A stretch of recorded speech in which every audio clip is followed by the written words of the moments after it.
Assalamualaikum warahmatullahi wabarakatuh. Nama saya Muhammad Hendri Nugraha. Saya dari KPI 5C. Saya di sini akan menjawab soal TS mata kuliah etika dakwah.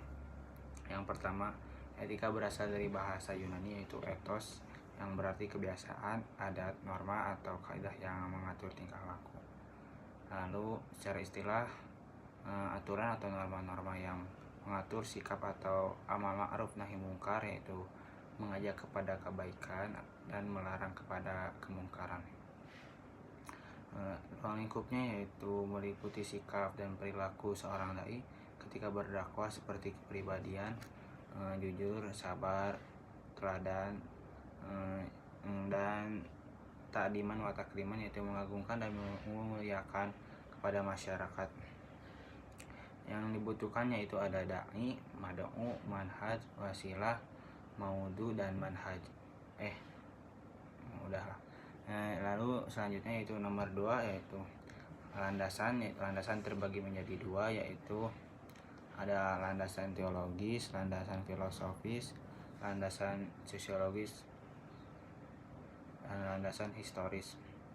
Yang pertama yaitu landasan teologis, yaitu manusia tentunya dilihat dari imannya. Jika imannya baik, maka akhlaknya juga baik, karena Allah cinta kepada umatnya, tercermin dalam Al-Quran, yaitu wa innaka la'ala khuluqin adzim, dan sesungguhnya kamu benar-benar berbudi pekerti yang luhur.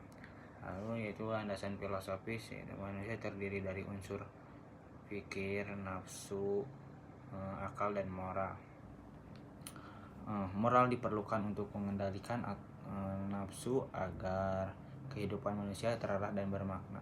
Menurut Immanuel Kant, kelebihan dan keunggulan manusia dibandingkan dengan makhluk lain adalah pada moralnya.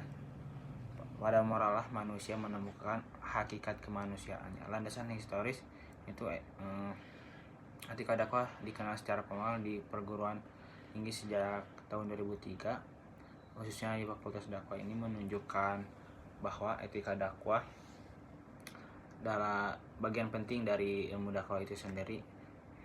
Lalu selanjutnya, landasan sosiologis, manusia adalah makhluk sosial yang hidup bersama orang lain.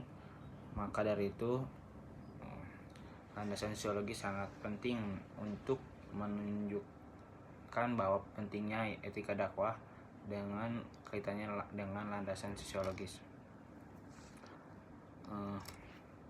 Lalu selanjutnya yaitu nomor 3, yaitu pertama mengedepankan nilai-nilai moral yang telah disepakati oleh para ulama yang bersumber dari Al-Quran dan hadis serta sirah nabawiyah dan pemahaman masyarakat. Pendekatan ini pentingnya yaitu ada 3 poin. Yang pertama, dakwah bil hikmah, yaitu dengan kebijaksanaan dari dai. Yang kedua yaitu dakwah bil maudil hasanah, yaitu dengan tutur kata yang lemah lembut dan tidak berkata kasar maupun sikap kasar. Yang ketiga yaitu dakwah bil mujadalah, itu diskusi atau debat dengan secara baik. Lalu teori etika dakwah lebih kepada bagaimana memberikan dakwah yang baik, menunjukkan moralitas, harus mempertimbangkan kepentingan dan kebutuhan masyarakat, menunjukkan akhlak sebagai inti dari etika yang merupakan keimanan kita, menjadi bagian dari fitrah manusia, harus mempertimbangkan sosial dan budaya, pelaksanaan dengan porsi yang sesuai dengan pemahaman dan budaya masyarakat. Lalu selanjutnya yaitu norma, aturan atau pedoman yang mengatur tingkah laku manusia dalam kehidupan bermasyarakat. Jenis norma terbagi menjadi 4. Yang pertama, norma agama yang berdasarkan pada ajaran atau kaidah suatu agama. Yang kedua, norma hukum, aturan hukum yang berlaku. Yang ketiga itu norma kesusilaan, berdasarkan hati nurani yang menghasilkan akhlak bagi seseorang yang kemudian dianggap baik dan buruk. Lalu norma kesopanan, berdasarkan tingkah laku yang berlaku terhadap masyarakat.